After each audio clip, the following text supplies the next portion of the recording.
ముందుగా కార్యాలయానికి విచ్చేసినటువంటి మేకల భాను గారు మొదటిసారిగా వచ్చినందుకు స్వాగతం చెప్తున్నాం. అలాగే మీ మిత్రులకి అందరికీ కూడా. సరే, ఈరోజు మీరు కలిసి క్యాజువల్గా మాట్లాడదాం అని అన్నారు కదా, అంటే ఏ విషయాల మీద మనం మాట్లాడాల్సిన అవసరం ఉంది? అసలు మీరు ఏమైనా టాపిక్ అనుకున్నారా? ముందుగా మరి శివశక్తి కార్యాలయానికి వచ్చానన్నా మీరు చక్కగా రిసీవ్ చేసుకున్నారు. అందరికీ మా గౌరవాన్ని కూడా మీరు స్వీకరించారు. చాలా సంతోషం. అందరికీ నమస్కారాలండి. ఏం లేదన్నా, అంటే ఫస్ట్ హమాల ప్రసాద్ అన్నతో మనం మాట్లాడింది ఏంటంటే, నేను మాట్లాడింది వ్యక్తిగతంగా, అన్న ఈ డిస్టర్బెన్స్ అన్నీ వస్తున్నాయి కదా, కొంచెం ఒకసారి నేను కరుణాకర్ గారిని లలిత్ గారిని ఒకసారి కలుస్తాను. ఈ డిస్టర్బెన్స్ ఇవన్నీ బాగా ఎక్కువ అవుతున్నాయి, వీటిని ఏదన్నా ఆపే ప్రయత్నం ఏమైనా ఉంటే చేద్దాము, ఒకవేళ మా వాళ్ళ సైడ్ నుంచి ఏదన్నా ఉంటే నేను మాట్లాడతాను అని చెప్పి నేను మాట్లాడాను. అదే కదా అంటే ఆయన కూడా పాజిటివ్గానే సరే మాట్లాడదాం మంచిదే కదా అని చెప్పి తీసుకొచ్చారన్న. సో ఈ మత గొడవలు ఇవన్నీ ఎక్కువైపోతున్నాయి. ఏదన్నా మా వాళ్ళ సైడ్ నుంచి ఏదన్నా స్టాప్ చేయడానికో లేదంటే ఇంకేమన్నా ఈ కాంట్రవర్షియల్ స్టేట్మెంట్ లేకుండా ఉండడానికి ఏదన్నా అవకాశం ఉందా, లేదంటే ఏమన్నా మీ డిమాండ్స్ ఏమన్నా ఉంటే ఒకసారి నేను కూడా మాట్లాడి నా వల్ల ఏదైనా ప్రయత్నం అయితే చేద్దామని అన్న. అంతే, అందుకే మెయిన్ కలవడానికి కూడా ప్రధాన కారణం. ఈ ప్రపోజల్ అనేది మీకు నాకు అనిపించింది, లేదా మీకు ఒక పాస్టర్లు? లేదు లేదు లేదు లేదు నాకు వ్యక్తిగతంగా నాకు అనిపించింది అంతే. అంటే ఎలా చేయొచ్చు అనేది మీకు ఏమైనా ఆలోచన ఉందా? అంటే ఎలా చేయొచ్చు అంటే అన్న, ఇప్పుడు మీరున్నారు, ఇంకా మీరు ఎవరన్నా కొంతమంది పాస్టర్స్ని ఎవరన్నా ఈ పేర్లు గల వాళ్ళు చెప్తే మేము కూర్చుంటాం వాళ్ళతో, అంటే నా ప్రయత్నం ఏదైనా ఉంటే వాళ్ళతో పర్సనల్గా వెళ్ళి మాట్లాడతాను. అప్పుడు ఇరువురు కూర్చున్నప్పుడు మీ డిమాండ్స్ లేకపోతే వాళ్ళ డిమాండ్స్ ఏదైనా ఉంటే సొల్యూషన్ ఏదైనా అయితే కొంచెం బాగుంటుందేమో అట్లా అంతే. కానీ ఇది కొద్ది మందితో ఏ ప్రాబ్లం కాదు కదండి. ఇప్పుడు ఒక 10 మంది పాస్టర్ల పేర్లు మేము చెప్తాం, ఆ 10 మందితో కూర్చొని మాట్లాడతాం, అయిపోద్ది. కానీ ఇక్కడ వేరే ఎక్కడో ఊళ్ళో ఇంకెవడో పాస్టరు సువార్త ప్రచారం అంటూ ఇళ్ళకి వచ్చి మా దేవీ దేవతలను అవమానిస్తాడు. ఆ వీడియో మాకు వస్తుంది, మేము స్పందించి మళ్ళీ ఏదో వీడియో చేస్తాం. వెంటనే అక్కడ మా క్రైస్తవులను అంటావా అని వీళ్ళు వచ్చేస్తారు. ఇప్పుడు దాకా చూసుకోండి, కరుణాకర్ గారు చేసినా మేము చేసినా ఎవరు చేసినా కౌంటర్ వీడియోస్ ఎక్కువ ఉంటాయి మావి. అంటే స్వతహాగా మా అంతటి మేము పూలంకుని చేసిన వీడియోస్ తక్కువ ఉంటాయి. మళ్ళీ ఆ టైంలో ఈ 10 మంది పాస్టర్లు ఎవడో ఒకడు వచ్చేస్తాడు మా వాళ్ళని అంటావా అని చెప్పేసి. మరి అలాంటి దానికి ఏం చేస్తారు మీరు? అప్పుడు దేవి దేవతలను ఎవరెవరైతే అంటారో వాళ్ళు గట్టిగా చట్ట ప్రకారం చర్యలు తీసుకోండి అన్న, తీసుకోండి, గట్టిగా తీసుకుంటే రెండోసారి ఎవరు మాట్లాడదు కదా. మీరు అలా ఎందుకు వదిలేస్తున్నారు? ఇప్పుడు మాట్లాడుతున్నప్పుడు మీరు సీరియస్గా ఎందుకు తీసుకోవట్లేదు? బైబిల్ పట్టుకున్న ప్రతి వాళ్ళు కూడా బైబిల్లో ఏదైతే చెప్తున్నారో దాని ప్రకారం మాట్లాడతారు. బైబిల్ విగ్రహారాధనకు వ్యతిరేకం, బహుదేవతారాధనకు వ్యతిరేకం. ఆ రెండు మేము హిందువులను చేసుకుంటాం. అది లేకుండా వాళ్ళు ఏం ప్రచారం చేసుకుంటారు ఎప్పుడైనా? అందుకే ఒకసారి ఇరువురు అంతా కూర్చొని ఇట్లాంటివి ఉన్నాయి దీనికి ఏంటి మరి అని మాట్లాడితే సామరస్యపూర్వక వాతావరణానికి సిద్ధంగా ఉన్నాం కాబట్టి అందుకనే ఇప్పుడు నాకు ఏ ఫాస్టర్ కానీ ఎలా మాట్లాడలేదు నాకు చెప్పలేదన్న. ఇది నాకు వ్యక్తిగతంగా నాకు అనిపించింది. తప్పేముంది ఇప్పుడు ఇందులో ఒకసారి మాట్లాడతాం. మీరు క్రిస్టియన్ కదా, విశ్వాసం ప్రకారం మీరు బైబిల్ చదివారు లేదు? బైబిల్ సిద్ధాంతాలను అయితే మనం మార్చలేం కదా. బైబిల్లో ఆల్రెడీ సిద్ధాంతాలు అనేవి రిటర్న్ రాయబడ్డాయి, దాన్ని ఎవరు మార్చలేరు. అందులో ఉన్నటువంటి ఆ భావజాలం, ఆ సిద్ధాంతాలు ఏవైతే ఇతర మతాలను ఖండిస్తున్నాయి. విగ్రహారాధన పరమ పాపం, వ్యభిచారంతో పోలుస్తూ చాలా సందర్భాల్లో చెప్పారు. ఇవి ఈ హిందూ మత విశ్వాసాలను దెబ్బతీసేవి. ఇప్పుడు చర్చలో కూర్చున్నప్పుడు ఏమంటారంటే, ఆ కాలంలో ఉన్న వాళ్ళకి చెప్పారు, ఇస్రాయేలీల గురించి చెప్పారు అని అంటారు. కానీ ప్రాక్టికల్గా ఏ పాస్టరు అలా చూడట్లా. ప్రతి వాళ్ళు వాళ్ళ మత ప్రచారంలోనో సువార్తల్లోనో విగ్రహారాధన, వ్యభిచారం హిందువులను ఉద్దేశించే చెప్తున్నారు. అండ్ ఇంకోటి అందరూ వేసుకొచ్చే కరపత్రాల్లో రొటీన్ డైలాగ్ ఉంటుంది కదండి, మార్కు 16:16 నమ్మి బాప్తిజం పొందువాడు రక్షించబడతాడు, నమ్మని వాడు శిక్షించబడతాడు అని చెప్పేసి అంటారు. ఏమంటే మా బైబిల్లో ఉన్నది చెప్తున్నామని అంటారు. బట్ మీ బైబిల్లో ఉన్నది మా విశ్వాసాన్ని కించపరిచేలాగా మా వాళ్ళని బ్లాక్మెయిలింగ్ చేస్తున్నట్టుగా ఉంది. మరి అది ఆ లైన్స్ అయితే మీరు తీలేరు. పోనీ అవి హిందువులను ఉద్దేశించి హిందూ విశ్వాసాలను దెబ్బతీయకుండా ప్రచారం చేయకుండా పాస్టర్లను ఆపగలరు. ఎంతమందిని ఆపగలరు మీరు ఈ 10 మంది పాస్టర్లు ఇలా మాట్లాడరండి అంటాం, కానీ అలా మాట్లాడేవాడు 90 మందిని చూసి. అదేనన్నా, ఇప్పుడు ఇటు కౌంటర్స్ వస్తున్నాయి, అటు కౌంటర్స్ వస్తున్నాయి, మాలాంటి వాళ్ళం కౌంటర్ చేస్తున్నాం, వీటన్నిటికీ ఫుల్ స్టాప్ ఏదన్నా. ఇటు నుంచి కౌంటర్స్ ఎందుకు వస్తున్నాయి అనేది ఫస్ట్ ఆలోచించాలి. అటు నుంచి కౌంటర్స్ వస్తున్నాయి అంటే వాళ్ళు చెప్తున్నాయి కదా, ఒళ్ళు బలిసే కౌంటర్ చేస్తున్నారు. ఎందుకంటే మేము ఎవరింటికి వెళ్ళి చెప్పట్లా, వాళ్ళు మా ఇళ్ళకు వచ్చినప్పుడు జరిగిన విషయాలు ఏవైతే ఉంటాయో, లేకపోతే మా దేవీ దేవతల విషయంలో ఏదైతే మాట్లాడుతున్నారో దాని గురించి మేము కౌంటర్స్ ఇస్తున్నాం. అండ్ మీరు ఏదైతే అంటున్నారో క్రైస్తవులు, ముస్లింలు, హిందువులు అందరూ అన్నదమ్ముల్లా ఉండాలి అని చెప్పేసి, అలా అన్నదమ్ముల్లా ఉండాలని మేము చూస్తున్నాం. కానీ మేము ఎలా కోరుకుంటామంటే రామలక్ష్మణులు లాంటి అన్నదమ్ముల్లా ఉండాలనుకుంటాం, అందరూ ఒకరితో ఒకళ్ళు సఖ్యతగా అడ్జస్ట్ అవుతూ ఉండాలని. అని వాళ్ళు కయ్యన్ హేబెల్లాగా ఉండాలంటున్నారు. వాళ్ళు ఓవరాల్గా మిమ్మల్ని డామినేట్ చేసేస్తాము, మీ ఇళ్ళకి వచ్చినప్పుడు మిమ్మల్ని విమర్శిస్తాం, మీ విశ్వాసాన్ని గాయపరుస్తాం అని మాట్లాడుతున్నారు. ప్రాబ్లం ఎక్కడ స్టార్ట్ అవుతుందో మీరు ఆలోచించండి. నేను మీరు కూడా చెప్తున్నా, మీరు ఒక ఒపీనియన్ తోటి ఉన్నారు, మేము మతోన్మాదులము అనేది చాలాసార్లు మాట్లాడేశారు ఈ మాటలు కూడా. అయినా కూడా మీరు ఇక్కడికి వచ్చి మాట్లాడతాము అంటే ఎందుకన్నాము, ఏమో పరిష్కారం కోసం ప్రయత్నం చేస్తున్నారు కదా అని. బట్ పరిష్కారం విషయంలో మీకున్న క్లారిటీ ఏంటి, ఫస్ట్ అది మెన్షన్ చేయండి. అదే అన్న, ఇప్పుడు మాకున్న క్లారిటీ అంటే మేము పాస్టర్ల పేర్లు చెప్పంటే 10 మంది పేర్లు చెప్తాం. మాలాంటి వాళ్ళు వీడియోస్ చేస్తున్న వాళ్ళ లిస్ట్ మీరు ఇస్తే కనుక గట్టిగా ఉంటే ఒక 50 మంది ఉంటాం మేము. ఆ 50 మందిని కూర్చోబెట్టగలిగే సత్తా మాకుంది. కానీ మా గుళ్ళల్లో ఎక్కడ బైబిల్ చెప్పరు, బైబిల్ గురించి చెప్పరు, యేసుని చెప్పరు, యేసు గురించి చెప్పరు. కానీ చర్చిల్లో యేసు గురించి మాత్రమే కాకుండా మా వినాయకుడి గురించి మాట్లాడతారు, రాముడి గురించి మాట్లాడతారు. ఇప్పుడే మాట్లాడుతున్నారు. మొన్న కూడా చూడండి, పవన్ కళ్యాణ్ గారు పేక్ కొయ్యాలని మాట్లాడింది చర్చిలోంచే వచ్చింది స్టేట్మెంట్. మొన్న కూడా ఈ రవీంద్రనాథ్ గారిని ఒక చోట అడ్డుకున్నది దుర్గమ్మతల్ని అవమానించినందుకే, అది కూడా సువార్త సభల్లోనే, గుంటూరులో. మొన్న ఇప్పుడు మీరు శాలింరాజు దగ్గరికి వెళ్ళారు, వేదాల్లో ఉన్న దేవతలందరూ ఆయనకే మొక్కుతున్నారు అంటున్నాడు. అది అవమానం కదా? ఇప్పుడు మీ యేసు వచ్చి మా కృష్ణుడికి సాగిలపడ్డాడు అన్నాను నేను. అదే గౌరవించాము, ఆయన భక్తుడు, ఈయన పరమాత్మ, కృష్ణుడు వచ్చి యేసు వచ్చి కృష్ణుడికి సాగిలపడ్డాడు అన్నాను. మీరు అవమానంగా భావిస్తారా, గౌరవంగా భావిస్తారా? ఇప్పుడు మా దేవతలందరూ యేసు సాగిలపడటం ఏంటి? అదే అన్న, ఈ రకరకాలుగా ఇట్లా ఉన్నాయి. అంటే ఫస్ట్ ఏంటంటే నీ క్లారిటీ చెప్పు ఫస్ట్ అన్న. నా క్లారిటీ ఏం లేదన్న. ఇప్పుడు నేను మీరు ఎవరు పాస్టర్ని అయితే కూర్చోబెట్టమంటారో మేము ఏ పాస్టర్ ఆ పాస్టర్ అని చెప్పాం. మేము చెప్తున్నాను అంటే ఈ ఎక్కువ మాట్లాడే వాళ్ళు ఉన్నారు కదా. కాదు బాను, నేను చెప్పేది ఇది క్రైస్తవ సమాజంలో ఉన్న బైబిల్ పట్టుకున్న ప్రతి ఒక్కరు మాట్లాడే మాటలే కాబట్టి ఫలానా వ్యక్తి గురించి మేము మాట్లాడము. మేము క్రైస్తవ సమాజం ఇప్పుడు 10 మంది గురించి చెప్తే ఆ 10 మంది కాకుండా ఇంకో 11వ వాడు అంటాడు, అప్పుడు ఎవరు రెస్పాన్సిబిలిటీ తీసుకుంటారు?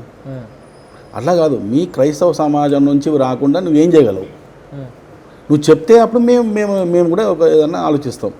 ఇప్పుడు ఇంతకుముందే లలిత ఒక మాట చెప్పిండు, మా సైడ్ మ్యాక్సిమం ఎంత లెక్క పెట్టినా ఒక 50 మంది కూడా ఎక్కువే లేరు, 50 మంది కూడా. కానీ మీ దగ్గర చూస్తే 100,000, 1,000, లక్షలు ఉన్నారు.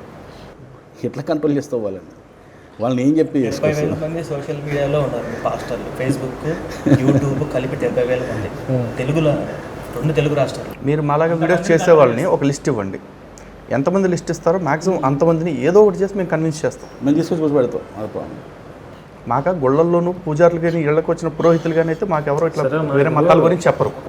కొంతమందితో ఇప్పుడు అదే ఇప్పుడు కొంతమందితో కూర్చోబెడదామన్నా, మాట్లాడదాం, కూర్చుందాం. ఆ కొంతమంది మీరు ఎవరు అనుకుంటున్నారు, పేర్లు చెప్పండి ఏమన్నా. మీరు ఇప్పుడు నేను ఇప్పుడు వెళ్ళి మాట్లాడాలి. ఇంకా అసలు నువ్వు ఫస్ట్ చేయాల్సింది ఏంటంటే ముందు మీ వాళ్ళతో మాట్లాడుకొని రావాల్సింది అంతే. మీకు ఎందుకు ఫోన్ చేశా, మీకు ఎందుకు ఫోన్ చేశాను చెప్పండి. ఎన్నిసార్లు మాట్లాడుకున్నాం ఇట్లాంటి టాపిక్. ఒక విషయం మీకు గుర్తుంటే, ఇదే బల్ల మీద ఇదే వేదికలో చాలామంది పాస్టర్లు ఇక్కడికి వచ్చి కూర్చొని మాట్లాడారు. వచ్చిన ప్రతి పాస్టర్ని ఇప్పుడు మిమ్మల్ని ఎట్లా గౌరవించామో ఒక అన్నలాగా తమ్ముళ్ళగా గౌరవించి పంపించాము. అంటే చర్చలకి మేము ఎప్పుడు సిద్ధంగానే ఉన్నాం మాట్లాడుకోవటానికి. కానీ ఎన్నిసార్లు మాట్లాడినా ఫలితాలు రావట్లేదు. ఇప్పుడు మీరు చేసే ప్రయత్నం కంప్లీట్గా భిన్నమైంది.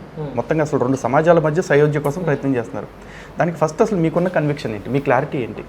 అదేనన్నా, ఇప్పుడు నా క్లారిటీ ఏంటంటే, మీరు వస్తారు, అవతల పక్కన పాస్టర్స్ని కూర్చోబెడతాం, మీ డిమాండ్స్ చెప్తారు, వాళ్ళు డిమాండ్స్ ఏదో చెప్తారు, ఇద్దరికి కుదిరింది, మీరు ఇలా మాట్లాడకూడదని మీరు చెప్పిన దానికి వాళ్ళు నేను ఓకే అనుకుంటే బాగుంటుంది.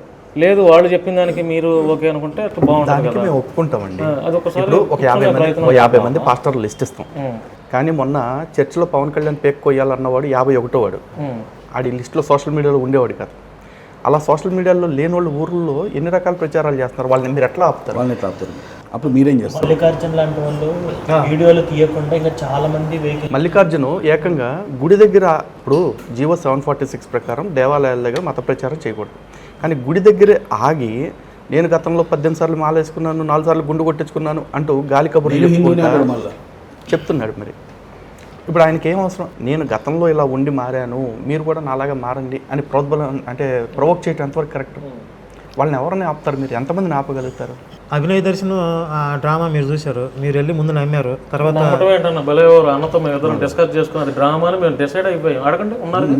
సరే, డ్రామా అని మీకు అర్థమైంది. ఏం చేశాడు? ఇప్పుడు అది హిందువుల మీదకి మా అలాంటి వాళ్ళ మీద తోసేద్దామనే కదా ఆయన ప్రయత్నం. మరి అలాంటి కుట్రలు మీరు ఎక్కడ ఆపగలరు?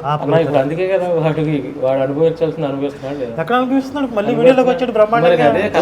ఏం చేస్తాం, ఇంకా ప్రజలు నమ్ముతున్నారు, నమ్మేవాళ్ళు నమ్ముతున్నారు. మళ్ళీ వీడియోలోకి వచ్చి అసలు అంతా నమ్మేవాళ్ళు నమ్ముతున్నారు అన్న. అదే మరి ఇప్పుడు కూడా అదే చెప్తున్నాడు కదా. అసలు మీరే తయారు చేసింది అతన్ని ప్రవీణ్ పగడాల ఇష్యూ ఆ రకంగా లేదు ఒకటండి, ఒకటి తయారు చేయకపోతే ఎవడో ఒకడు ఫోకస్ చేసేదాకా వాడు ఎదవేషాలు వేస్తాడు, ఏదో మాటలు మాట్లాడతాడు, ఏదో ఒక పాయింట్లో మాకు మాట్లాడక తప్పదు. ఇక్కడ మనం ఆలోచించాల్సింది ఏంటంటే ఇప్పుడు అభినయ్ నన్ను నమ్మి ప్రోత్సహిస్తారు అని ఎవరి మీద ఎక్స్పెక్టేషన్, ఎవరి మీద ఆధారపడ్డాడు? క్రైస్తవుల మీద. అంటే క్రైస్తవుల భావజాలం అంటే వాళ్ళ మనస్తత్వం ఏంటి, వాళ్ళ ఐక్యూ లెవెల్స్ ఏంటి అనేది అభినయ్ దర్శనకు ఒక అంచనా ఉంది. ఎందుకంటే ప్రవీణ్ పగడాల ఇష్యూలో చూశాడు. మీరు ఎన్ని సాక్ష్యాలను తీసి మీరు వ్యక్తిగతంగా నమ్ముతున్నారో లేదో మాకు తెలియదు, మీరు కూడా హత్య అనొచ్చు ఇప్పుడు కూడా. లేదా అదే ప్రచారం చేయొచ్చు, లోపల నమ్మినా బయటకు అదే ప్రచారం చేయొచ్చు. ఎందుకంటే అందరూ క్రైస్తవ సమాజం అంతా ఒకవైపు ఉంది కాబట్టి అట్లా ఎక్కువ మంది సైలెంట్గా ఉండిపోయిన వాళ్ళు ఉన్నారు. కానీ ఎన్ని ఎవిడెన్స్లు పట్టుకొచ్చినా, పోలీసు హై లెవెల్ ఆఫీసర్స్ కూర్చుని ప్రెస్ మీట్ పెట్టి అన్నీ పిన్ టు పిన్ ఎక్స్ప్లెయిన్ చేసినా మేము నమ్మం, మా వాడిది హత్యే. దానికి దీనికి పొంతన ఉంది కదన్నా. అదే అక్కడ అభినయ్ దర్శన్ అనేవాడికి ఈ ఆలోచన వచ్చింది. ఇక్కడ ఎమోషన్స్ దగ్గర లాజిక్లు పనిచేయవు, సాక్ష్యాధారాలు పనిచేయవు. కాబట్టి క్రైస్తవుల్లో ఒక ఎమోషన్ రెచ్చగొడితే హిందువులు నా మీద దాడి చేశారు అని ఒక ఎమోషన్ రెచ్చగొడితే ఇక అది డ్రామా అయినా లేకపోతే ఎన్ని ఆధారాలన్నా పనికిరావు అని చెప్పి అక్కడ నమ్మకం వచ్చింది అభినయ్ దర్శన్కి. అందుకని ఇప్పుడు అది ప్రీ ప్లాన్ చేసుకున్నాడు. అది రివీల్ అవ్వడానికి ముందే అది చెప్పేశాడు, ఇది డ్రామా అని చెప్పి మా వాళ్ళతోనే చెప్పిస్తారు, అయినా కూడా మీరు నమ్మవద్దు. ఎందుకు ముందే డౌట్ వచ్చింది అడిగి, ఈజీగా లీక్ అయిపోద్దని చెప్పి. నిజానికి అంత పెద్ద మాస్టర్ ప్లానింగ్ ఏం చేయలే, చాలా ఈజీగా ఒక చిన్న స్కిట్ లాగా చేసేసాడు. ఎందుకంటే అంత జాగ్రత్తలు తీసుకోవాల్సిన అవసరం కూడా లేదనుకున్నాడు. దాడిలో కాషాయ కలర్ని పెట్టి దాడి చేయించుకోవడం అవసరమా? ఏంటి అసలు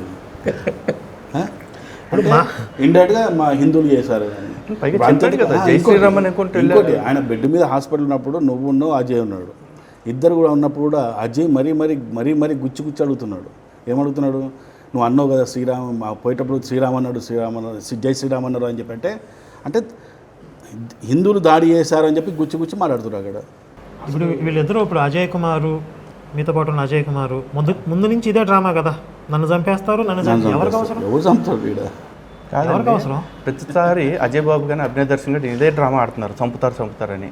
సరే, ఒక వ్యక్తిని ఒకటి చంపేస్తే ఆ వ్యక్తితో సిద్ధాంతం మూతబడిపోద్దా? ఇంకో 100 మంది పుట్టుకొస్తూ ఉంటారు. ఎప్పుడు కూడా వ్యక్తుల్ని చంపి గెలవాలనే ఆలోచన ఏ హిందువు చేయడు.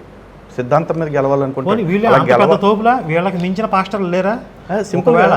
ఎందుకంటే అజయ్ బాబుని మీరు కూర్చోబెట్టి ర్యాండమ్గా ఇగో మత్తయి సువార్త 23:15 ఏం చెప్పాడని అడగండి, అడిగి తెలియదు. ఆయన ఎందుకు చంపుతారండి? ఆ డిబేట్కే పనికిరాని సరికి అసలు వాళ్ళిద్దరూ అసలు వేల కొద్ది మత మార్పులు చేసిన వాళ్ళు కూడా కాదు, వాళ్ళకి సరైన చర్చలు కూడా లేవు. నన్ను చంపుతారు అంటారు వాళ్ళు మాట్లాడితే. క్రైస్తవంలోనే వాళ్ళకి పేరు లేదు, వాల్యూ లేదు. అంటే ఎమోషనల్ బ్లాక్మెయిలింగ్ చేసి ఎమోషన్స్ని రైజ్ చేసి బతికేద్దామని చూస్తున్న వాళ్ళు ఉన్నారు. దానికి హిందువులను బలిపశువులను చేయాలని చూస్తున్నారు. ఇప్పుడు ఇన్ని రకాల మనస్తత్వాలు ఉన్న పాస్టర్లని మీరు ఏ విధంగా సమన్వయం చేయగలరు? అదే నా చిన్న ప్రయత్నం చేద్దాం అని అంతే. ప్రయత్నం చేయడం చేయండి, మీ ప్రయత్నం చేయండి. మీ ప్రయత్నానికి మేము 100% సపోర్ట్ చేస్తాం. ముగ్గురం అదే చెప్పాను కదా. మీరు డేట్ పెట్టండి అన్న, నేను అనౌన్స్మెంట్ చేస్తాను, మీరు కూడా అనౌన్స్మెంట్ చేయండి. మేము అట్లా చేయము, మేము అటువంటి ఏం చేయము. మీరు రావాలిగా, మరి మీ నుంచి కన్ఫర్మేషన్ ఉండాలి కదా. ఏమని మీ నుంచి కూడా ఇట్లా ఒక ప్రయత్నం ఇది కన్ఫర్మేషన్ ద్వారా చెప్తున్నాం. 100% మీ ప్రయత్నాలకు మేము సపోర్ట్ చేస్తున్నాం. సామరస్యం ఏర్పడాలి. అయితే దానికి ఒక రూట్ మ్యాప్ ఇవ్వాల్సిన బాధ్యత కూడా మీ మీదే ఉంటుంది. ఈ విధంగా చేద్దామని ఒక ఆలోచన, ఒక ప్రణాళిక ఏమైనా మీ దగ్గర ఉంటే చెప్పండి. మీరు చెప్పండి అన్న, మీ డిమాండ్స్ చెప్పండి, నేను కూడా అది వాళ్ళ ముందు పెడతాను. పెట్టి మీరు చెప్పండి. మా డిమాండ్ మీ డిమాండ్ కాదు. ఇక్కడ పాయింట్ ఏంటంటే మీ దగ్గర నుంచి మీ క్రైస్తవులో సొసైటీ నుంచి ఇలాంటి మాటలు రావద్దు, మీరు ఏం చేస్తారు చెప్పండి. అదేనన్నా, ఇప్పుడు మీ డిమాండ్స్ ఇదిగో, మాకు వీళ్ళు ఎట్లా మాట్లాడకూడదు, వీళ్ళు ఎట్లా మాట్లాడదు, అందరూ మాట్లాడద్దు, వీళ్ళు వాళ్ళు కాదు, ఎవరు మాట్లాడద్దు, వీళ్ళు వాళ్ళు కాదు, అందరూ మాట్లాడద్దు. మీ క్రైస్తవంలో పెద్దలు లేకపోతే వీళ్ళు చెప్తే క్రైస్తవులు మెజారిటీ క్రైస్తవ సమాజం వింటుంది అని మీకు నమ్మకం ఉన్న పాస్టర్లను ఒక 10 మందిని పెట్టుకుంటారు, 20 మందిని పెట్టుకుంటారు, ఒక క్రిస్టియన్ బోర్డు లాంటిది పెట్టుకోండి. పెట్టుకుని ఇప్పుడు అట్లాగే మా హిందూ స్కాలర్స్ తరఫున, స్పీకర్స్ తరఫున మేము ఒక బోర్డు ఏర్పాటు చేసుకుంటాం. ఎవరైతే పాస్టర్లు ఇప్పుడు హిందుత్వం గురించి, హిందుత్వాన్ని అవమానించేలాగా మాట్లాడతారు, వాళ్ళని ఐడెంటిఫై చేసి వాళ్ళ వివరాలు మేము ఇస్తే నెక్స్ట్ డే వాడి మీద మీరు యాక్షన్ తీసుకుంటారు. కంపల్సరీగా నేను పోలీస్ క్రిస్టియన్ స్టేషన్లో డిసిప్లినరీ యాక్షన్ మీరే పెట్టుకొని కంపల్సరీగా వెళ్ళి పోలీస్ స్టేషన్లో నేనే కేసు పెడతాను. కేసులు పెట్టడం కాదండి, మేము కూడా చాలా కేసులు పెట్టాం, కేసులన్నీ కూడా ఒక లెవెల్ అయిపోయినాయి. రాకుండా చేయడం లీగల్గా మరి ఒకటి రాకుండా కేసు పెట్టడానికి మేమే సరిపోతాం. రాకుండా ఒక గట్టి వార్నింగ్ ఇవ్వాల్సిన బాధ్యత మీదే. లేని పక్షంలో మీరు అన్నట్టు కేసు పెట్టండి, దాన్ని కూడా ఓకే. కేసు పెడతాం, కానీ అట్ ద సేమ్ టైం వాడిని నయాన్నో భయాన్నో వాడు చేసిన తప్పు క్షమాపణ చెప్పించాల్సిన బాధ్యత బహిరంగంగా మీ మీదే ఉంటుంది వాడు ఇంకా పాస్టర్గా అనర్హుడు అని అన్న చెప్పాలి. వాడు బోధించకూడదు ఇంకా. ఎందుకంటే వాడి మతాన్ని కాకుండా పక్క మతాలను తిట్టేవాడు అవసరం లేదు ఇక్కడ. ఈ రోజుకి మనం చూసాం, వాడు భయపడ్డాడు, ఒక రోజు కాగుతాడు, రెండో రోజు మనం చూడడం మళ్ళీ రెచ్చగొడతాడు. కాబట్టి అలాంటి రెచ్చగొట్టే కామెంటరీ అవమానించేలాగా మాట్లాడిన వాడు పాస్టర్గా అనర్హుడు. ఇప్పుడు అది సరే, అవన్నీ అందరం కూర్చొని డిసైడ్ చేద్దాం. అదైతే ఎట్లా తనకు రూట్ మ్యాప్ ఇస్తున్నాం అంతే మనం. అయితే నువ్వేం చేయాలంటే మరి మీ వాళ్ళతో మాట్లాడు, అందరితో ముఖ్యమంత్రితో మాట్లాడి నువ్వు ఏదైనా మీటింగ్ అరేంజ్ చేస్తాను చెప్పు. ఇంకోటి, ఈ ప్రయత్నం మీరు second time, first time already అభినయ దర్శనం ఒకసారి కరుణాకర్ గారితో మాట్లాడాడు, ఒకసారి ప్రసాద్తో మాట్లాడాడు. అదే చెప్తాను. బీపీ రెడ్డి గారు కూడా ఒకసారి నాతో ఈ విషయం మాట్లాడారు. ఆయన మాట్లాడితే మరి ఇది సొల్యూషన్ అని చెప్తే అది నేను ఎలా చేయగలుగుతాను, నా వల్ల కాదన్నాడు. మాట్లాడిన వాళ్ళ మీద కంప్లైంట్ అయితే చేస్తాను. మీరు ఫస్ట్ ఫేజ్ లో ఎటువంటి పాస్టర్స్ తేగలరు? నేను ఇప్పుడు విజయప్రసాద్ రెడ్డి గారిని చేస్తాను. ఒకటి షాలేం రాజు గారిని కూడా మాట్లాడతా, వెళ్ళి పర్సనల్గా వెళ్ళి మాట్లాడతారు. ఇంకా ఈ సోషల్ మీడియాలో మాట్లాడి కొంచెం కాంట్రవర్షియల్గా మాట్లాడే వాళ్ళని కూడా పిలుస్తారు. ఇంకా ఉన్న వాళ్ళని కూడా ఎక్కువ గ్యాదర్ చేస్తా, అవసరం అయితే పాస్టర్స్ని మొత్తం ఆంధ్ర నుంచి ఎక్కువ గ్యాదర్ చేస్తా. ఒక మంచి హాల్ తీసుకొని అవసరమైతే 100 మంది పాస్టర్స్ని పిలుస్తారు. మీరు కూడా మీ ఎట్లాగో మీరు కూడా వస్తారు కాబట్టి, మీ టీం కూడా వస్తారు కాబట్టి మాట్లాడదాం. నా వల్ల అయితే ప్రాబ్లంగా ఏమన్నా సొల్యూషన్ ఏమైనా దొరికితే ఓకే అన్న, లేకపోతే నేను కూడా మీకు అన్న మీరు నా మాట ఉండి గౌరవించి వచ్చారు, నమస్కారం పెట్టి నేను కూడా నా పని నేను చేసుకున్నాను. అది ఇప్పుడు ప్రయత్నం చేయడంలో తప్పలేదు. అంతే. ఈ ప్రయత్నానికి ఉన్న తర్వాత కూడా ఇప్పుడు మనం అంతా మీ దగ్గరికి వచ్చి మాట్లాడి ఒక మీటింగ్ కండక్ట్ చేసిన తర్వాత కూడా మరలా వినకపోతే ఇక మరి అది అంత మించి ఇక నేనేం చేయలేను. చేయండి, మీ ప్రయత్నం అయితే మరి చేయండి ఒకసారి.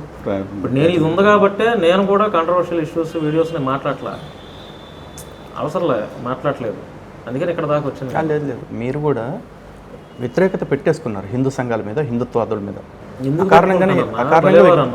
మీరు అకారణ వ్యతిరేకత పెంచుకున్నారు కాబట్టి నిన్న ఇప్పుడు సాయిబాబాకి హిందుత్వానికి జరుగుతున్న ఇష్యూ అనేది హిందుత్వపు అంతర్భాగం, ఇందులో మీ జోక్యం అవసరం అసలు. కానీ మీరు రమణానందకి మద్దతు ఇచ్చారు కదా, ఆ రమణానంద మాటలకి మీరు ఏం మద్దతు ఇస్తారో చెప్తారు. రమణానంద 2 వ్యాఖ్యలు చూపిస్తారు, ఆ వ్యాఖ్యలకు కూడా మద్దతు ఇస్తారా? నేను చూడలేదన్నా ఏం మాట్లాడారు తెలియకుండా అతను అలాంటి కూడా తెలియకుండా మీరు అతనికి ఎలా మద్దతు అంటే ఇప్పుడు కాదన్నా, ఇప్పుడు సాయిబాబాను పూజించేది మా ఇంటర్నల్ అది నీకు నన్ను మద్దతు ఇవ్వడం అంటే ఇప్పుడు మీరు ఎందుకు ఇదంతా హిందువులే కదా, సాయిబాబాను పూజించేది హిందువులే కదా. మీరు చెప్పండి. సరే మీ అభ్యర్థి సాయిబాబా విషయం, ఒక్కొక్క నిమిషం, సాయిబాబా విషయంలో మేము మాట్లాడుతున్న దాని మీద మీకున్న అభ్యంతరం ఏంటి చెప్పండి. హిందువుల్లో చీలికి వస్తుంది ఆయన హిందూ అని మీకు చెప్పారు. మరి సాయిబాబాను పూజించేది ఎవరన్నా? కాదండి, ఇప్పుడు మరియమ్మను ఆరాధించాలా, పూజించాలా, గౌరవించాలా అనే దాని మీద క్యాథలిక్స్కి ప్రొటెస్టెంట్స్కి విభేదాలు ఉన్నాయి. అన్ని సంఘాల్లో క్రైస్తవుల్లో హిందువుల్లో చర్చించుకుంటారు. అండ్ క్లియర్గా నేను చెప్తాను, ఒక మాట వినండి. విపి రెడ్డి గారు కూడా మరియమ్మని గౌరవిస్తే తప్పు లేదు కానీ ఆరాధించడం తప్పు అని స్పష్టంగా చెప్పారు.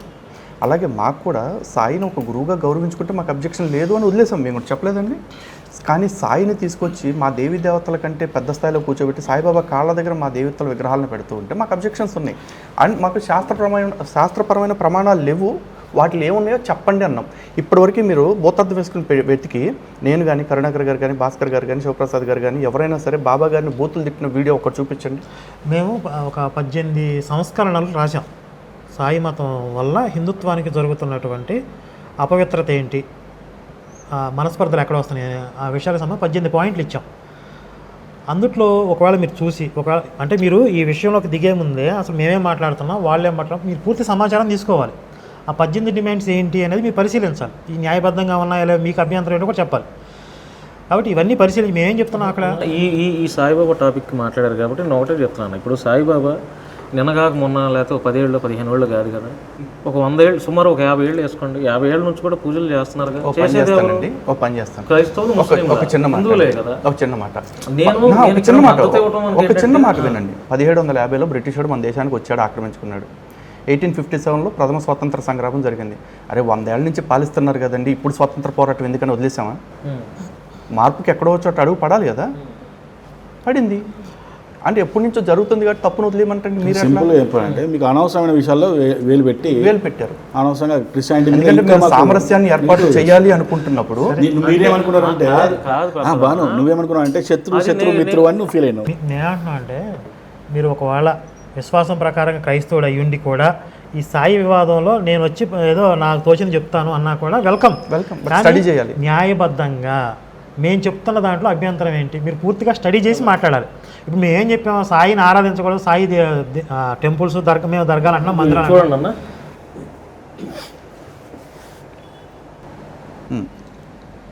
ఓకే చూసారు కదన్నా. ఇప్పుడు ఫొటోస్ మేము చూస్తున్నామండి, మీరు అందరినీ కలుస్తున్నారు, అయ్యప్పల్ని భవానీల్ని అందరినీ ఇప్పుడు కాదు. కాదు మీరు మూల సిద్ధాంతం అది కదా, అది కూడా కాదన్నా. మీరు ఇప్పుడు కలుస్తానంటే కూడా మాకు అబ్జెక్షన్ లేదండి. రమణానందన్ కలిసినందుకు కూడా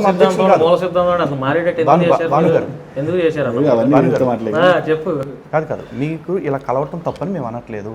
కానీ ఒక స్టాండ్ తీసుకునేటప్పుడు ఇరు పక్షాలలో ఎవరి వైపు న్యాయం ఉంది అనేది ఒకసారి ఆలోచించాలి. మీరు పని చేయండి, మీరు ఒక ఛానల్గా సాయి భక్తులు మీరు ఎవరైతే కలిసారో వాళ్ళని ఒకసారి డిబేట్ కూర్చోబెట్టండి, మీరే సమన్వయం చేయండి. చర్చలకు మేమే ఎవరిది కరెక్ట్ అనేది ఇవ్వండి లైవ్లో. కాదన్నా అవకాశం కూడా బానుకే ఇద్దాం. మాట్లాడమంటారా? నేను బైబిల్ పరిభాషలో వివాదం సెటిల్ అవ్వాలి కదా, మాట్లాడతాం. ఆ పాయింట్కి పోతాం. మీకు అర్థం సమస్య అర్థం అవడం కోసం చెప్తున్నాను. ఇప్పుడు బైబిల్లో దేవుడు ఎవరు అంటే మీరు ఏం చెప్తారు? నాకు అంతగా తెలియదు అన్న. జస్ట్ మీ విశ్వాసం యేసు దేవుడు, పేతురు కాదు కదా, ఇంకా శిష్యులు ఉన్నారు కదా, ఇస్కరియోతు పట్టించిన ఇస్కరియోతు యోధా కూడా ఉన్నాడు. ఇస్కరియోతు యోధా దేవుడు, యేసు ఆయన పాదాల దగ్గర పెట్టాం. లేదా పేతురు దేవుడు, పౌలు దేవుడు, ఒప్పుకోరు కదా, యేసును ఆయన పాదాల దగ్గర పెట్టాం. మీరు ఒప్పుకుంటారా? సింపుల్ సమస్య అదే. మాకు దేవుడు ఎవరు? వేదవేద్యుడైన పరమాత్మ, ఆయన నారాయణుడు, ఆయన శ్రీహరి, ఆయన పరమశివుడు, జగన్మాత, అంతే. వీళ్ళు పరమాత్మ. మాకు సాయిబాబా కాదు. మీరు పేతురుని తీసుకెళ్ళి దేవుడిని చేస్తే మీరు ఒప్పుకోరు కదా. అంటే పేతురు ఒక శిష్యుడు, వన్ ఆఫ్ ద డివోటీ అనుకున్నాం. కనీసం ఈ 12 మంది అపోస్తులు కాకుండా రేపొద్దున కరుణాకర్ కూడా ఒక అపోస్తులుడు అని పెట్టామనుకోండి, ఒప్పుకుంటారా? ఒప్పుకుంటారా? ఇప్పుడు సమస్య అది మీకు అర్థమైంది క్లియర్గా. ఆయన దైవము కాదు, మా శాస్త్రాల ప్రకారం గురువు కాదనేది మా వాదన. అది మీకు సంబంధించిన వాదనని వాళ్ళు నిర్బంధంగా నిరూపించవచ్చు, ఖండించి నిరూపించవచ్చు. కానీ వాళ్ళు నిరూపించకుండా వాళ్ళు బూతులు తిడుతున్నారు. వాళ్ళు బూతులు తిట్టిన వీడియోలు ఎన్ని చూపిస్తాం, మేము బూతులు తిట్టిన వీడియోలు ఒకటి చూపించండి బాబా. నేను ఒక మాట చెప్తాను, నువ్వు అక్కడ చేయవలసిన పని, ఒకవేళ నీకు ఏదన్నా నేను సెక్యులర్ వాదిని అనే ఫీలింగ్ నీకు ఉంటే, నువ్వు చేయవలసిన పని ఏంటంటే అక్కడ ఒక వీడియో తీసి మీ ఇద్దరు అట్లా హిందువులే కదా మీరు కొట్టుకోకండి అని ఒక మాట అంటే ఒక అర్థం అన్న ఉంటుండే దానికి. మీరు రమణానంద గారికి మద్దతుగా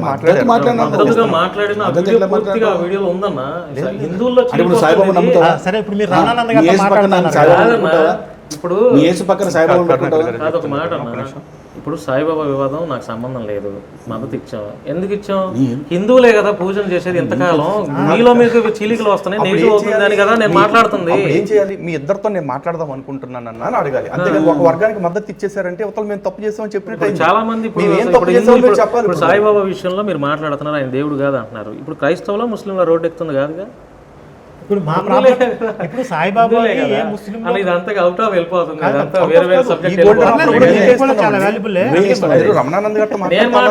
అన్న మాట్లాడారు కాబట్టి సాయిబాబాను పూజించేది ముస్లింలో క్రైస్తవులో అయితే మేము వేలు పెట్టాం. అసలు మాకు సంబంధం హిందువులు కాబట్టి మేము వేలు పెడుతున్నాం. ఎందుకంటే మోసపోయేది హిందువులే కదా. అండ్ ఇంకోటి, మీరు క్రైస్తవులకి హిందువులకి సమన్వయం చేయాలనుకుంటున్నారు. ఆల్రెడీ ఒక హిందువుల్లో ఒక వర్గానికి మీరు మద్దతు ఇచ్చారు కాబట్టి మా ఇద్దరిని కూడా సమన్వయం చేసే ప్రయత్నం చేయండి మీరే. సరే, మీరు రమణానంద గారితో మాట్లాడదాం అన్నారు. ఏ విషయం మాట్లాడతారు? ఇదంతా మరి ఇదంతా సాయిబాబా విషయంలో ఆయన నేను శత ప్రశ్న శరసాంతం ఏదో బుక్ రాశాను అన్నాడు. 100 ప్రశ్నలకి సమాధానం. మేము అడిగే ప్రశ్నలకి ఆయన సమాధానం చెప్తాడేమో అడగండి. ఆయనే 100 ప్రశ్నలు రాసుకుని వాటికి సమాధానం చెప్పడం కాదు, మేము అడిగే ఆన్సర్లు కూడా ఆయన టిక్కులు కూడా క్వశ్చన్ పేపర్ ఆయనే పెట్టుకుని ఆన్సర్ పేపర్ ఆయనే దిద్దుకుని నాకు స్టేట్ ర్యాంక్ అని రాసుకుంటే ఉపయోగం లేదు కదా. మేము ప్రశ్నలు అడుగుతాం, శాస్త్రబద్ధంగా అడుగుతాం, దానికి ఆయన సమాధానం చెప్తాడా? ఇష్యూ ఆగిపోద్ది. వివాదం మీరు తేవటం వల్ల మాకేం కాదన్న జరిగేదంతా. ఇప్పుడు మీరు మద్దతు ఇచ్చున్నారు, మీరు మద్దతు ఇచ్చారు, ఇక్కడ లాక్ అయిపోయింది. మద్దతు ఇచ్చే ముందు ఆలోచించాలి మరి. అవును, ఇప్పటికీ మద్దతు ఇస్తాం. ఎందుకు? ఏమని? అంతా హిందువులే కదా, ఈ ఇది- గొడవలు కాదు, ఎందుకు? అప్పుడు ఇది మాకు మద్దతు ఇస్తున్నామని హిందుత్వానికి చెప్పండి. ప్రమాదం. ఇప్పుడు మాకు కూడా సాయిబాబా మద్దతు ఇస్తామని చెప్పు మరి. మీకు కూడా సాయిబాబా మద్దతు ఇస్తా. మంచి అప్పుడు మంచి ఏం చేస్తే మీకు కూడా మద్దతు, మీకు కూడా మద్దతు ఇస్తా. సాయిబాబా పేరుతో ఏర్పడిన కల్ట్ ఏదైతే ఉందో ఇది ఎక్కడ హిందుత్వానికి సర్దు ప్రమాదం. దొరికితే అక్కడ వివాదాలు రేగించడం మీ క్రిస్టియానిటీ ఇది. అన్న నన్ను అట్లా అందరితో పోల్చ మాకు. నువ్వు చేసేది అదే కదా. మూలలో కొంచెం నేను different గా quality గా ఉన్నాను. సరే ఇదంతా అవుట్ ఆఫ్ వెళ్ళిపోతాను. ఈయన ఒక పాయింట్ ఒక నిమిషం అండి. ఇప్పుడు అంతా హిందువులే కదా అనే పాయింట్కి క్లారిటీ రావాలి. ఇది హిందుత్వానికి ప్రమాదం. ఇప్పుడు టెంపరీగా కొంతమంది ఇబ్బంది పడవచ్చు, లేకపోతే కొంతమందికి ఒక కన్ఫ్యూజన్ ఉండొచ్చు. కానీ ఈ సమస్యని ఎలాగే వదిలేస్తే మనకు తెలుసు కదా, క్యాన్సర్ వదిలేస్తే అది ఎలా మెల్లగా స్ప్రెడ్ అయ్యిద్దో ఆ విధంగా స్ప్రెడ్ అయ్యి మూలాన్నే దెబ్బతీసేటటువంటి ఒక స్ట్రక్చర్ ఇందులో ఉంది. అంటే మూలంగా హిందుత్వం ఏదైతే సనాతనంగా వైదికంగా ఉన్నటువంటి దేవతా స్వరూపాలు అన్నీ కూడా తీసేసి సాయితో రీప్లేస్ చేస్తున్నారు. ఇది ప్రమాదమా కాదా? మీరు 100 సంవత్సరాలుగా అంటున్నారు, మరి 1000 సంవత్సరాలుగా ఉన్న దేవతా స్వరూపాలు ఏం చేయాలి? లక్షల సంవత్సరాలుగా ఉంది కదా హిందుత్వం, దాన్ని ఏం చేద్దాం చెప్పండి? 100 సంవత్సరాల క్రితం వచ్చిన ఒక పర్సన్ తీసుకొచ్చి మొత్తం దేవతలన్నింటినీ పక్కకు దోసేసి ఈయన పెట్టడం ఏంటి? మీరు సాయిబాబాను కూడా పెట్టుకోండి, మీ ఇంట్లో పెట్టుకోండి. ఇప్పుడు బ్రాహ్మణులు మామూలుగా సాయిబాబాను వదిలేసేసి వచ్చారన్న ఎవరన్నా? నాకు తెలియదు, అంటే అడుగుతున్నాను. సాయిబాబాని ఇప్పుడు పూజారులుగా బ్రాహ్మణులే ఉన్నారు కదా ఎక్కువ, వాళ్ళు బయటకు వచ్చారా సాయిబాబా టెంపుల్? ఉన్నారు, వచ్చిన వాళ్ళు కూడా ఉన్నారు. అంటే ఇప్పుడు కామన్ పీపుల్ ఇక్కడ ఎక్కువగా సఫర్ అయ్యేది వాళ్ళు. అంటే ఇప్పుడు దాన్ని ఒక జీవనోపాధిగా ఎంచుకున్నటువంటి వాళ్ళు, వృత్తిగా ఎంచుకున్న వాళ్ళు తొందరగా బయటపడకపోవచ్చు. మళ్ళీ బయటకు వస్తే బ్రతుకు తిరిగి ఉండాలి కదా. అప్పుడు వాళ్ళు కదా మన టార్గెట్. ఇప్పుడు కామన్ మ్యాన్, ఒక సాధారణ హిందువు కనుక అందులో పడితే మూలమైనటువంటి హిందుత్వానికి దూరం అయిపోతున్నాడు. హిందుత్వానికి దూరం అయితే హిందుత్వం ఉండదు కదా రేపు. ఎందుకు సింపుల్ అండి. ఇప్పుడు క్రిస్టియన్సే ఉన్నారు, మార్మన్స్నో లేకపోతే బ్రహ్మం వాళ్ళనో లేదంటే యెహోవా సాక్షులు ఉన్నారు, వాళ్ళని మీరు క్రైస్తవుల కింద ఒప్పుకుంటారా? ఎవరో బ్రహ్మం యేసు రెండో రాకడా అంటున్నారు. యేసు రెండో రాకడా యేసుని తీసేసి బ్రహ్మం పెడితే క్రైస్తవం పోయింది కదా. మార్మన్స్ 3వ నిబంధన తీసుకొచ్చారు, అందులో క్రైస్తవులే కదా. మరి ఒక నిబంధన అని కొత్త బైబిల్ తెచ్చారు. బ్రహ్మంని నమ్మే క్రైస్తవుని మీరు వ్యతిరేకిస్తారు, అందులో క్రైస్తవులే కదా. వేరే టాపిక్ వెళ్తుంది. వేరే టాపిక్ కాదండి. అంటే మీరు సామరస్యం ఏర్పాటు చేయాలని వచ్చే ముందు మీరు వన్ సైడ్ తీసుకోకూడదు, విషయం తెలియదు. ఇప్పుడు వచ్చినప్పుడు లేదు, ఇక్కడ మీకు 2 ఆప్షన్స్ ఉంటాయండి. ఒకటి ఇద్దరికి చర్చ ఏర్పాటు చేయటం, లేదంటే నేను విషయం తెలియక మద్దతు ఇచ్చానన్నా నా మద్దతు ఉపసంహరించుకుంటున్నానని చెప్పడం. ఏదో ఒకటి న్యాయబద్ధంగా ఆలోచించి మీరే ఒక నిర్ణయం చెప్పండి. మద్దతు మీకు కూడా ఇస్తున్నా ఇప్పటి నుంచి. సాయిబాబా భక్తులు అంతా హిందువులే, మన హిందూ బంధువులే అని అలా చెప్తున్నారు. కాదు, ఇద్దరికి మద్దతు ఇవ్వడం వల్ల మద్దతు ఇదంతా అవుట్ ఆఫ్ వెళ్తుంది. ఇప్పుడు మీకు కావాలంటే మీకు అర్థం అవడం కోసం ఇప్పుడు మా వెర్షన్ ఎందుకు కరెక్ట్, ఇది న్యాయమా కాదా అనే విషయం మీద కూడా మేము చర్చిస్తాం 100%. ఇప్పుడు మేము చేసే తప్పు అంటే మీరు ఇదిగో మీ ఇక్కడ అవసరం లేదు కదా, ఇది తప్పు కదా, మీరు మాట్లాడచ్చు. మా వరకు మేము ఎప్పుడు కూడా ధర్మం సైడ్ ఉందాం అనుకుంటామండి. ఒకవేళ మేము ఈ విషయంలో కనుక అధర్మం సైడ్ ఉన్నాము అని ఎవరన్నా నిరూపిస్తే మా అభిప్రాయం మార్చుకోవడానికి కూడా మేము రెడీగా ఉన్నాం. నిజానికి ఇప్పుడు సాయిబాబా ఇష్యూ ఎత్తుకోవడం వల్ల మాకు అదనపు భారం తప్ప మాకు వచ్చే ప్రయోజనాలు ఏమంటే మీరు చెప్పండి. ఇప్పుడు మాకు ఆల్రెడీ ఫిక్స్డ్ ప్రోగ్రామ్స్ ఉన్నాయి కదా. ఇప్పుడు క్రిస్టియానిటీ పేరుతో మా మీద జరుగుతున్న దుష్ప్రచారాలని అవి ఎలాగ ఎదుర్కొంటున్నాం మా శైలిలో. ఇది కాకుండా సాయిబాబా ఇష్యూ తీసుకోవడం వల్ల అడిషనల్ బర్డెన్ తప్ప మీకు ఈ ప్రయోజనం ఉంటుంది. సాయిబాబా ఇష్యూ మాట్లాడితే ఇప్పుడు అందరూ హిందువులే మీరు చెప్తుంది, మరి ఎవరైనా సపోర్ట్ చేస్తారా? అంటే ఎక్కువ మంది సపోర్ట్ చేయకపోవచ్చు కదా. ఉన్న సపోర్టర్స్లోనే సాయి భక్తులు కొంతమంది ఉంటారు కదా. మీరు క్రిస్టియానిటీ మీద మాట్లాడితే మేము సపోర్ట్ చేస్తాం కానీ సాయిబాబా మీద మాట్లాడితే మేము సపోర్ట్ చెయ్యం అనేవాళ్ళు ఉంటారా? అంటే మాకు సపోర్ట్ తగ్గుతుంది కదా. ఇక్కడ ఎందుకు చేస్తున్నాం? ఇది ధర్మం కాబట్టి మూలాన్ని దెబ్బతీసే కుట్ర కాబట్టి. అంటే మీకు ఇలాంటి డౌట్స్ ఏమైనా ఉంటే మేము చేసేది స్వప్రయోజనాల కోసమా ధర్మం కోసమా? మా వెర్షన్ మీరు విని అప్పటికి ఇందులో ఏదన్నా లేదు కరెక్ట్గా లేదు కాబట్టి నేను అటు మద్దతు ఇస్తున్నాను చెప్తే న్యాయంగా ఉంటుంది. మీరు మా మీద ఉన్న ద్వేషంతో అసలు హిందుత్వం స్ట్రక్చర్ ఏంటి, హిందుత్వం యొక్క స్వరూపం ఏంటి మీరు అర్థం చేసుకోవాలి. ఇక్కడ పరమాత్మ ఎవరు, గురువుల స్థానం ఏంటి, గురువులు ఎవరు, ఇందులో సాయిబాబా ఎక్కడొచ్చాడు, ఎక్కడ ఆయన ఫిట్ అవుతాడు, మేము మాట్లాడుతున్నది ఏంటి, మొత్తం సమగ్రంగా మీరు స్టడీ చేసి అప్పుడు ఇటువైపు న్యాయం లేదు ఇటువైపు న్యాయం ఉంది మీరు మాట్లాడితే ఒక అర్థవంతంగా ఉంటుంది. ఎందుకంటే ఈరోజు మీరు ఇక్కడికి వచ్చారు కాబట్టి సమన్వయం చేసే ఉద్దేశంతో ఉన్నాను అని చెప్తున్నారు కాబట్టి ఈ మాట కూడా చెప్తున్నాం. లేదు మీరు ఇండివిజువల్గా మా మీద మీరు అదే భాషలు మాట్లాడే ఉద్దేశంతో మీరు మాట్లాడితే మీ స్వేచ్ఛ అది. దానికి మీకు ఇది కరెక్ట్ కాదండి ఇలా చేయండి అప్పుడు చెప్పం మేము. ఎందుకంటే మీరు ఒక స్నేహంగా మనం మాట్లాడుకుందాం అని చెప్పి ఇక్కడికి వచ్చి కూర్చున్నారు కాబట్టి ఈ సమన్వయం చేసే మనస్తత్వం అనేది అన్ని విషయాల్లో ఉండాలి. 2 వెర్షన్స్ తీసుకోవాలి. ఇప్పుడు పాస్టర్ల వెర్షను తీసుకోవాలి, మా వెర్షను తీసుకోవాలి. ఇక్కడ సమన్వయం ఎక్కడ సెట్ అవుతుందనేది చూసుకోవాలి. సాయిబాబా విషయంలో మీరు వెలుపెట్టే ముందే 2 వెర్షన్స్ తీసుకోవాలి. కాబట్టి అక్కడ ఒక రాంగ్ స్టెప్ అనేది మా అభిప్రాయం. మీకు నేను కానీ ప్రసాద్ అన్న కానీ కరుణాకర్ గారు కానీ విత్ ఇన్ ఫోన్ కాల్ అవే ఉన్నాం. మీరు నాకు గతంలో కూడా కాల్స్ చేశారు 2-3 సార్లు కూడా ఇంటర్వ్యూ చేద్దామంటే రండి అని చెప్పాను నేను. 2-3 సార్లు కూడా మీకు కుదరక అయిపోయింది, అవునా? అట్లాంటిది దీని విషయంలో కూడా ఏంటన్న ఇష్యూ అని అడిగితే ఖచ్చితంగా మేము చెప్పేవాళ్ళం. మీరు క్లారిటీ తీసుకోకుండా వన్ సైడ్ వెళ్ళిపోయి కమిట్మెంట్ ఇచ్చారు. ఆయనకు అప్పుడు అటు సైడ్ మాట్లాడితే ఆయనకు బెనిఫిట్లు అంటే నా కింద నా కార్లో ఒక సంచి ఉందన్న. ఏమో ఎవరు తెలుసు. డబ్బులు బెనిఫిట్ ఒకటే కాదండి, మానిటరీ బెనిఫిట్స్ మాత్రమే మేము అనట్లేదు. ఏం ఊరుకానా మరి. సరే ఇప్పుడు మా క్రిస్టియన్ గురించి ఒకటి పెడదాం అన్న, ఈ చర్చ కార్యక్రమం ఒకటి మంచి పెడదాం, ఒక డేట్ అనుకొని పెడదాం. అంటే ఎవరు మాట్లాడు, నేను చెప్తాను అందరు. ఇప్పుడు మీరన్నా షాలేం రాజు గారితో మాట్లాడతాను, విజయప్రసాద్ రెడ్డి గారితో మాట్లాడతాను. ఎంత టైం పడుతుంది మీకు? నేను ఒక 15 days టైం తీసుకుంటా. సరే, ఈ 15 days టైం తీసుకోండి, లేకపోతే 1 month తీసుకోండి, మీ ఇష్టం. కానీ ఈలోపు మనం చర్చలకి ప్రతిపాదించాం కాబట్టి, కూర్చునే ప్రయత్నం చేస్తున్నాం కాబట్టి, ఈలోపు మీరు కౌంటర్ వీడియోలు చేయకూడదు. అంటే నేను అదే చెప్పబోతున్నా. ఈ 15 రోజుల్లో ఈ కార్యక్రమం పెడుతున్నాం కాబట్టి మా సైడ్ నుంచి ఏమి ఉండదు. కాదు అలా ఉండొద్దు, కండిషన్స్ పెట్టొద్దు. ఇప్పుడు మా దృష్టికి కొన్ని ఇష్యూస్ ఆల్రెడీ వచ్చాయి, లేకపోతే ఇక ముందు వస్తాయి. మనం ఎప్పుడో 15 రోజులు కాబట్టి ఇప్పుడు కొంతకాలం ఆగిపోవాలి అట్లా లేదు. మనం ఏ రోజైతే చర్చకు కూర్చొని ఒక అగ్రిమెంట్కి వస్తామో ఆ అగ్రిమెంట్ మేరకి ఆ నిర్ణయాన్ని కట్టుబడవచ్చు. ఇక్కడ ఒక పాయింట్ ఏంటంటే వేరే వేరే టాపిక్స్ కూడా ఉంటాయి కాబట్టి మీరు మాట్లాడతాను అంటున్నారు. అది కాదు బాను, ఇప్పుడు నువ్వు అందరికి చెప్పి రాలేదు, అవునా? నువ్వు ఇంకా ఎవరికి రిప్రజెంటేటివ్ కాదు, జస్ట్ ఒక ప్రయత్నం చేయడానికి వచ్చావు. ఈ లోపల వాళ్ళు కౌంటర్స్ చేస్తూ వాళ్ళు చేసే కౌంటర్స్ వాళ్ళు చేస్తుంటారు, అన్నీ చేస్తుంటారు. వాళ్ళు దాన్ని ఆపడానికి వెళ్ళలేదు. ఎప్పుడైతే మీటింగ్ అవుతుందో అక్కడ మనం డిసైడ్ చేసుకోండి. మేబీ ఈ వీడియో కూడా బయటకు వెళ్ళిన తర్వాత జనాలకు కూడా క్లారిటీ వస్తుంది, మీరేం మాట్లాడారు మేమేం మాట్లాడారు. దాన్ని బట్టి పాస్టర్స్ కూడా ఒక నిర్ణయానికి రావడానికి అవకాశం ఉంటుంది. ఎగ్జాక్ట్లీ, అప్లోడ్ చేయండి తప్పకుండా.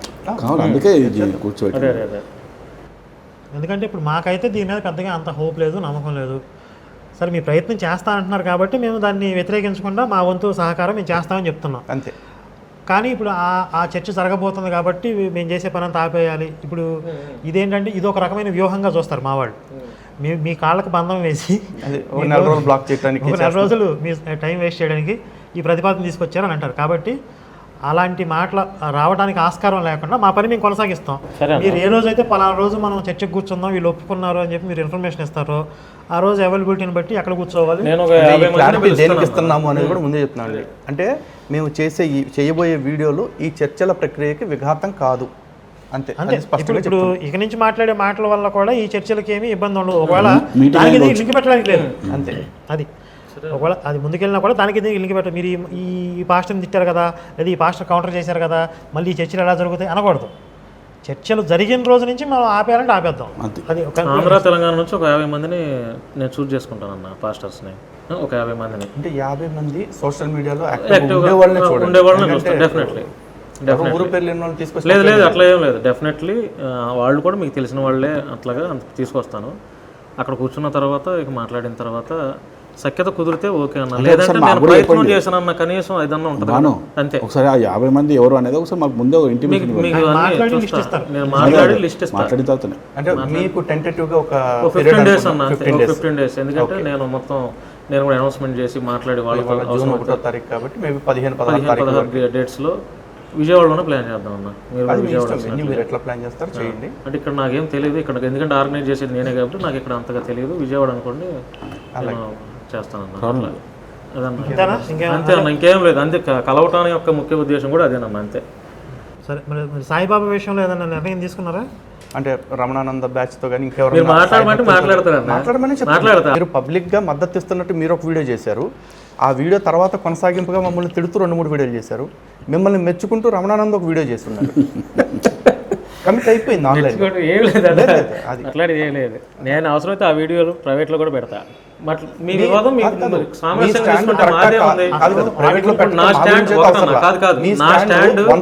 తీసుకున్నారు అనిపిస్తే మాత్రం ఒకటన్నా, నేను మద్దతు ఇవ్వడం వెనక కూడా ఏంటంటే, ఇప్పుడు ఇంతకాలం నుంచి లేని వివాదం ఇప్పుడు 4 నెలల నుంచి వచ్చింది. సరే ఓకే, మీరు మాట్లాడుతున్నారు, నాకు సంబంధం లేని విషయం అన్నట్టుగా.